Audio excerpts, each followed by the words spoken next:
నన్ను ఇంట్లోంచి వెళ్ళిపోమన్నావు, కానీ అంతకు ముందే నిన్ను వాళ్ళతో సహా పీకేసేనే. జీవితం మనకు తెలియకుండా మారిపోతుందని, మమతలు ఆ సుడిగంధాల్లో మునిగిపోతాయని నేను ఊహించలేదు. మీ కుటుంబం ముక్కలైపోయేందుకు నా తండ్రి కారణమైనందుకు, ఆ తండ్రికి నేను కూతురైనందుకు సిగ్గుపడుతున్నాను. నువ్వేం చేశావు సుధా సిగ్గుపడటానికి? ఈ పరిస్థితులు చక్కబడాలంటే అత్తయ్య నిర్దోషి అని కోర్టులో మనం రుజువు చేయాలి. దానికి నీ సాయం కావాలి. చెప్పండి, ఏం చేయమన్నా చేస్తాను. అత్తయ్య కేసు కోర్టులో రీఓపెన్ చేస్తున్నట్లు మీ నాన్నకు తెలిసేలా చేయి. ఆ ఉక్రోషంలో, ఆ భయంలో ఆయన బయటపడితే కేసుకు కావాల్సిన ఆధారాలు దొరకవచ్చు. అలాగే.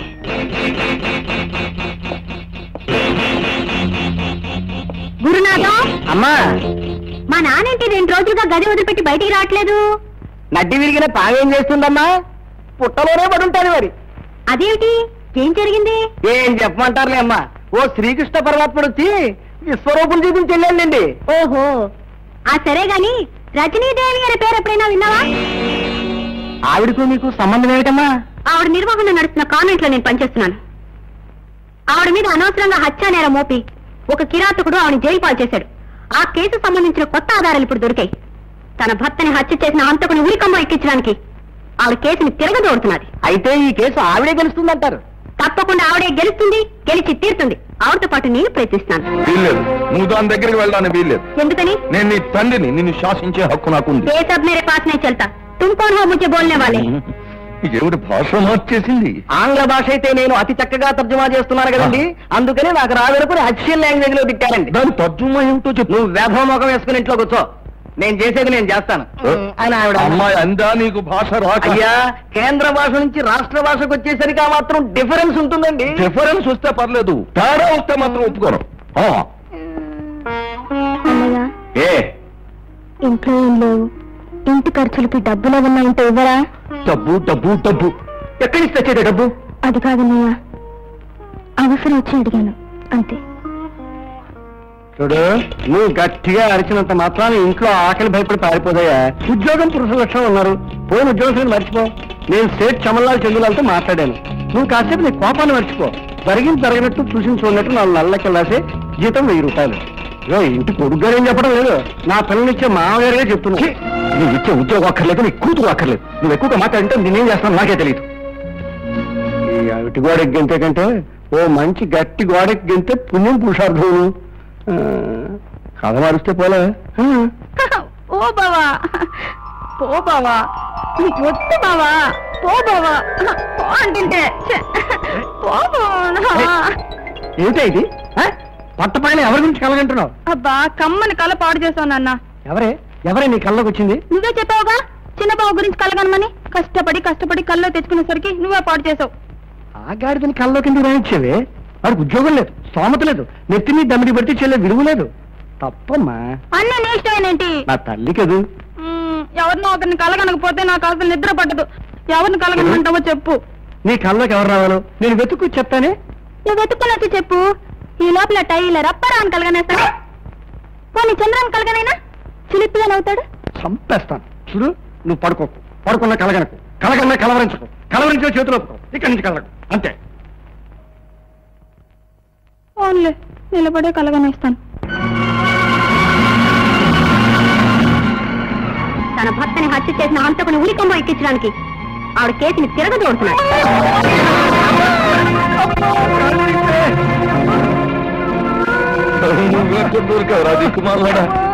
అయ్యో, ఇదేం బాబు, లేనాయనా లే బాబు, లేవా లే.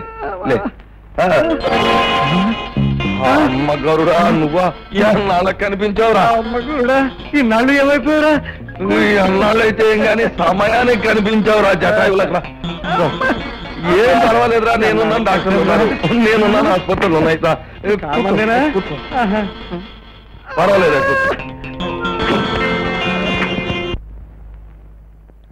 గురుడా, ఇప్పుడు చెప్తాను కూడా నీ భగవద్గీత. నేనే అర్జును నేటి అస్త్ర సన్యాసం చెయ్యక్కర్లేదు గురుడా, కానీ నీ సొంత కూతురే ఆ పొజిషన్ లో చేరిపోతే నీ పొజిషన్ ఎంత వీక్ అయిందో నాకు తెలుస్తుంది.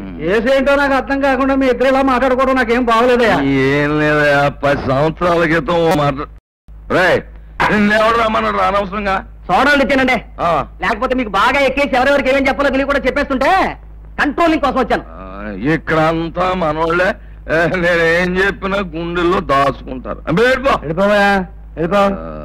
ఇప్పుడు ఏం చెప్పబోతున్నా 10 ఏళ్ల క్రితం జరిగిపోయిన మద్దన్ని ఇప్పుడు తిరగదోడుతున్నారండి. తోడుకుంటే ఏముందా మజ్జిగ సిలగటండి నేను జడ్జి గారితో మాట్లాడతాను లేదా మంత్రి గారితో మాట్లాడతాను. దువ్వెంతో చచ్చిపోయే పేరుకి దూరం ఎందుకయ్యా? దీనికి అంతరికి కారణం నీ కూతురు ప్రేమించేవాడు కదా, ఆడి కోరలో పీకెత్తే సరే. నాకు పీకేయాలని ఉంది కానీ నేను చెప్తాను దాని విషయం. ఇప్పుడు నీ కూతురు ఇంకోటికి ఇచ్చి పెళ్లి చేసేవనుకో, ఆ కృష్ణమూర్తి గారు కోరలు తీసేసిన పావు అవుతాడు. ఇంకేం చేస్తాడు? గడ్డాలు మీసాలు పెంచుకుని చొక్కాలు చింపుకొని 20 గీతాలు పాడుకుంటూ రోడ్లు పార్కులట్టు తిరుగుతాడు. నీ దారికి రాడు.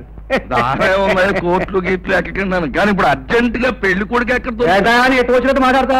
నా కొడుకు లేడు, ముద్దుల మూట, ముచ్చపు చెప్ప, అమ్మో సంబంధాలు వచ్చి చేసానా చేయలేదే. ఇంక మాటకు అడ్డు రాకు. చూడు, నీకు మినిస్టీరియల్ సంబంధం వచ్చిందంటే నీ పొజిషన్ పెరిగిపోతుంది అన్నమాట. ఇంకో దెబ్బ కొట్టే. వారి ఇష్టం వచ్చినట్టు నిర్ణయాలు తీసుకోవడానికి నేనేమన్నా పసిబిడ్డనా పశువునా? ఈ ఆలోచన మీ నాన్నగారిది కాదమ్మా, ఆయన ఒక గరుత్మంతురావు తోడయ్యాడు. వాడిదే ఏదో సలహా. ఓహో, వాడు అక్కడ చేరాడా? కృష్ణమూర్తి బాబు, సుధమ్మ గారిని నా చేతుల మీదుగా పెంచాను. మీకేం సహాయం చేయమన్నా చేస్తాను, కానీ ఆమె జీవితంలో ఏ అపశృతిని నేను భరించలేను బాబు. ఏడిశారు. దొంగలు ఊళ్ళు పంచుకుంటే చూస్తూ ఊరుకోవడానికి నేనేం గాజులు దొరికించు కూర్చోలేదు. పెళ్లి చూపులా? అయ్యా నాగభూషణరావు గారు, నాకు చాలా సంతోషంగా ఉందండి మీ ఇంట్లో స్వీకారం చేయడానికి. ఏదో లాంఛనప్రాయంగా అమ్మాయిని పిలిపిస్తే ఒక్కసారి చూపులయ్యాక తాంబులో పుచ్చుకోవచ్చు. అలాగే. సుబ్బమ్మా, అమ్మాయిని తీసుకురా. సుబ్బమ్మా, అయ్యగారు కార్ సిద్ధం చేయమని చెప్పు. వండర్ఫుల్ సుధా, మీ నాన్న ఇల్లు బ్రహ్మాండంగా కట్టించారు కానీ ఏసీ లేకపోవడం వల్ల ప్రాణాలు తోడేసాయనుకో. ఏదో ఫస్ట్ నైట్ కాబట్టి అడ్జస్ట్ అయిపోయాం. ఎవరో గెస్ట్లు వచ్చినట్టున్నారే, నేను అలా బయటకు వెళ్ళొస్తాను. నాగభూషణరావు ఎవరెత్తున్నా? వీడెవరు మావయ్య మన ఇంటికి వచ్చి నా చిరునామా అడుగుతాడు? బాబు, తమరు కుమారి సుధని. కుమార్ ఒకటే, కళ్ళు పోతాయి. శ్రీమతి సుధ. నిన్నే మా పెళ్ళయింది, రాత్రి శోభనం కూడా జరిగింది. ఏం మావయ్య? శివశివా, పాపం క్షమించుగాక. ఏంటండి సుబ్బమ్మ మేము పెళ్లి చేసుకుంటే పాప అంటారేంటి?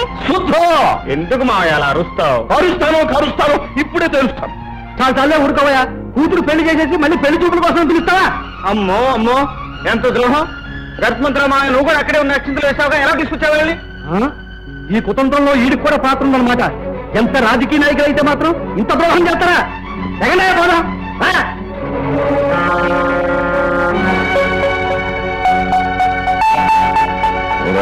కృష్ణమూర్తి, నా పేరులోనే పాముందరా, దాని తోక తొక్కావు కదూ.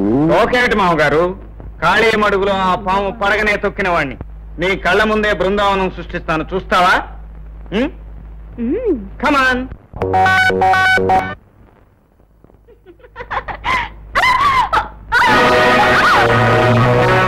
ఈ నుంచి వెళ్ళడం అంత సులభం అనుకున్నావా? అటు చూడు.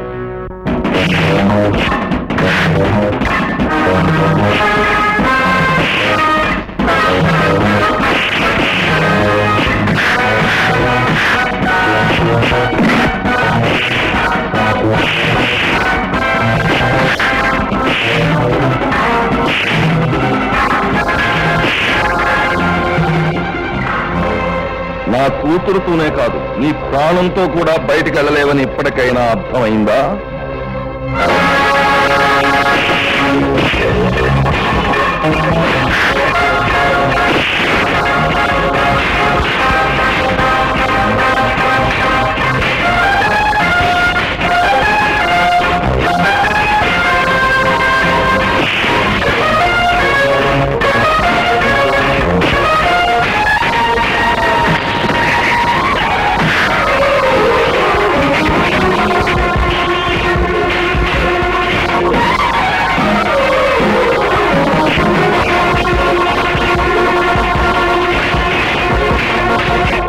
పట్టిన గతే వాడికి పడుతుంది. పిచ్చివాడు, నా భర్త నీతిని రక్షించే లాయరు మాత్రమే, కాని నా మేనల్లుడు అవినీతిని ఎదిరించే మొనగాడు. వాడిని ఎదిరించి ఏమీ చేయలేరు, చావటం తప్ప. కోరి ప్రమాదాన్ని తెచ్చుకుంటున్నావు. జీవితం మొదటి నుంచి ప్రమాదాలతో పోటీ పడి నేనే ప్రమాదంగా మారిపోయాను. నాతో పోటీ పడితే నీకే ప్రమాదం. అరుగో వచ్చేశారు. ఆగు సుధా, కుడికాయల లోపల పెట్టిరా అమ్మా. ఎంత ముచ్చటగా ఉన్నారు. చూడటానికి ఈ 2 కళ్ళు చాలటం లేదు. నాకు చాలా సంతోషంగా ఉంది. భూషయ్య, బిడ్డల్ని కనగానే సరిపోదయ్యా. వాళ్ళ ముచ్చట్లు చూడటానికి 1000 నోములు నోచుకోవాలి. ఆ నోములు నేను నోచుకున్నాను, ఆ ముచ్చట్లు నేను చూస్తున్నాను. పాపం, చూడలేని నీ దురదృష్టానికి నా సానుభూతి.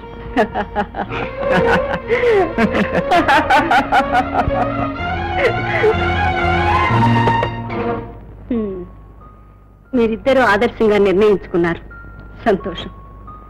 మనసిచ్చిన వాడి గురించి తెగించి రావటం మన కుటుంబంలో జరిగిన 2వ కథ. కృష్ణమూర్తి, చాలా రోజుల తర్వాత నీ ముఖంలో ఆనందం చూస్తున్నానయ్యా. లేదత్తయ్య, ఈ ఆనందం కేవలం ముఖానికి పూసుకున్న రంగు మాత్రమే. దూరం అయిపోయిన నా ఇంటి గురించి గుండెల్లో అగ్నిపర్వతాలు బద్దలవుతున్నాయి.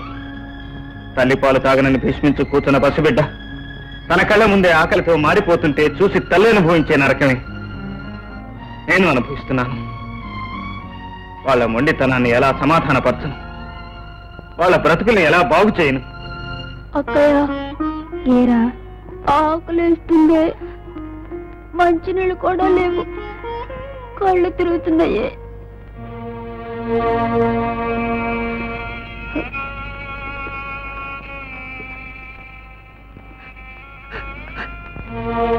బుజ్జి, టీచర్, ఆకలిగా ఉందా బుజ్జి? లేదు టీచర్, 2 రోజుల నుంచి ఆకలేట్లేదు. బుజ్జి, 2 రోజుల నుంచి ఇంట్లో ఎవరు భోంచేయలేదు టీచర్.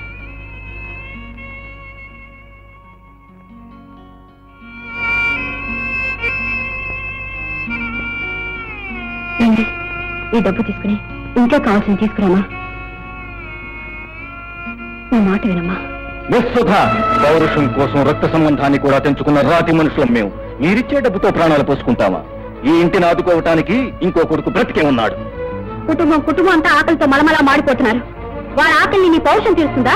ఒక్క మా కుటుంబం ఏమిటి, దేశంలో 64% ఆకలితోనే బతుకుతున్నారు. మిస్టర్ మురారి, మనిషి అన్నాక తాను బ్రతుకుతూ 10 మందిని బ్రతికించుకోవాలి. కానీ మొండితనానికి పౌరుషం అని, చేతకాంతనానికి అభిమానం అని పేర్లు పెట్టుకుని మీరు బ్రతికే వాడిని బ్రతకనివ్వక మీ ఉపన్యాసాలతో ఉద్ధరించాలనుకోవడమే మీ గొప్పతనం అనుకున్నారా? మీరడిగే 1 కోటి సమస్యలకు నేను సమాధానం చెప్పగలను. వాళ్ళ ఆకలికి మీరు సమాధానం చెప్పగలరా? ఇది నా ఇల్లు, వీళ్ళు నా వాళ్ళు. స్తోమత ఉంటే పోషించుకుంటాను కానీ దేశీయుని మాత్రం ఎవరిని యాచించను. తీసుకోండి ఆ డబ్బు. మళ్ళీ మీ చేతుల్లో ఆ డబ్బు చూశానో నరికి పోగులు పెడతాను. జాగ్రత్త.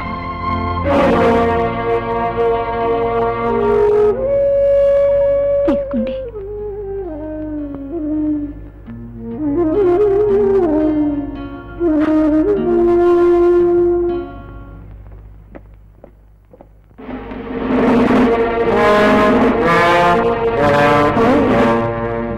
మంది మార్బలంతో వచ్చావన్నమాట. మీ అక్రమాన్ని ఎదిరించడానికి చట్టాన్ని తోడు తీసుకొచ్చాను. చట్టానికి ఎంత దుర్గతి పట్టింది భూషయ్య. ఎస్ఐ గారు కూర్చోండి. పదినీదేవి గారు, తన కూతురు కుమార్ సుధను మీరు అక్రమంగా నిర్బంధించి ఉంచారని నాగభూషణరావు గారు కేసు పెట్టారు. ఇన్స్పెక్టర్, సుధ ఆయన కూతురని గ్యారంటీ ఏమిటి? కూతురు కాకపోతే కేసు పెట్టవలసిన అవసరం ఆయనకేముంది? అలాగా, అయితే ఆవిడ ఎప్పుడు పుట్టిందో ఆయన చెప్పమానండి. 1960 జనవరి 14 సంక్రాంతి నాడు పుట్టింది. కాదు. అవును, 1960 జనవరి 14 సంక్రాంతి నాడు పుట్టింది. అంటే సుధకి ఇప్పుడు 23 ఏళ్ళు అన్నమాట. అవును, 23 ఏళ్ళు. నిజం? మనసా వాచా కర్మణ నా కూతురికి 23వ సంవత్సరం నడుస్తోంది. ఇక చాలు. ఎస్ఐ గారు, తన కూతురికి మైనారిటీ తీరి మేజర్ అయ్యిందని మనసా వాచా కర్మణ ఈయన 2 సార్లు ఒప్పుకున్నాడు. మేజర్ అయితే మాత్రం వాళ్ళ అమ్మాయిని వాళ్ళ ఇంట్లోంచి దౌర్జన్యంగా తీసుకురావడం నేరం. ఎస్ఐ గారు, నన్ను ఎవరు దౌర్జన్యంగా ఇక్కడ తీసుకురాలేదు. నేను అతను కోరి ఇష్టపడే వచ్చాను. అది ఎక్కడ చెప్పమన్నా చెప్తాను, ఎలా రాసిమన్నా రాసిస్తాను. సుధా! ఎస్ఐ గారు, పూర్వాపరాలు తెలియకుండా ఇలా ఇంటి మీద దాడి చేయటం సభ్యత కాదు. I'm sorry madam. చూడండి మిస్టర్ నాగభూషణరావు గారు, ఇంకెప్పుడు చట్టంతో ఆడుకోకండి, మమ్మల్ని ఇలా అవమానించకండి. రైట్. కృష్ణమూర్తి, అదొక నాయకురాలు నాగమ్మ, దాని చేతిలోనూ ఒక బాలచంద్రుడివి. చూస్తాను, అంతిమ విజయం నాదేనం రుజువు చేస్తాం. అనవసరంగా అరవక మావయ్య. నీ బుద్ధిలాగే నీ ఆరోగ్యం కూడా మంచిది కాదు. అట్టే అరిచావంటే హార్ట్ అటాక్ వచ్చి తప్పుని చేస్తావు. నీ బాడీతో నాకు చాలా పనుంది. నువ్వు ఎంత గింజుకున్నా అంతిమ విజయం నాదే. ఈ మాట నీ నల్ల గుండెల్లో గుర్తుపెట్టుకుని వెళ్ళిపో. వాడు తెలుగులోనే చెప్పాను, నువ్వు నోరెత్తకు. బాలచంద్రుడిని చంపాలంటే ఆయన ఎదిరించి లాభం లేదు గురుడా. బల్లెం తీసుకు పొంచి ఉండాలి, సమయం చూసి వెనకపోటు పొడి చేయాలి. పొడి చేయడానికి ఆడు సామాన్యుడు కాదు, త్రినేత్రుడు. వాడెంత గొప్పవాడైనా ఆడి ప్రాణం వేరే చోట ఉంది. తరతరాలుగా ఈ వీక్ పాయింట్ పట్టుకునే మంచిని మనం చేయిస్తున్నాం గురుడా. అది చెప్పేదేదో అర్థమయ్యేటట్టు చెప్పు. ఈ ప్రపంచంలో వాడికి కావాల్సింది వాడి కుటుంబ సుఖం. తల్లి చెల్లి తమ్ముళ్ళు అంటే వాడికి పంచ ప్రాణాలు. ఆ ఇంటిని వాడు పువ్వులాగే చూసుకుంటాడు. పువ్వులాగే చూసుకుంటాడో ఆకులాగే చూసుకుంటాడో మనకు అనవసరం. ఇప్పుడు మనం చెయ్యాల్సింది ఏంటో చెప్పు. ఆ పువ్వుని రేకులు తీసి నలిపేశాం అనుకో, వాడు కుంగి కృషించి నశించిపోతాడు.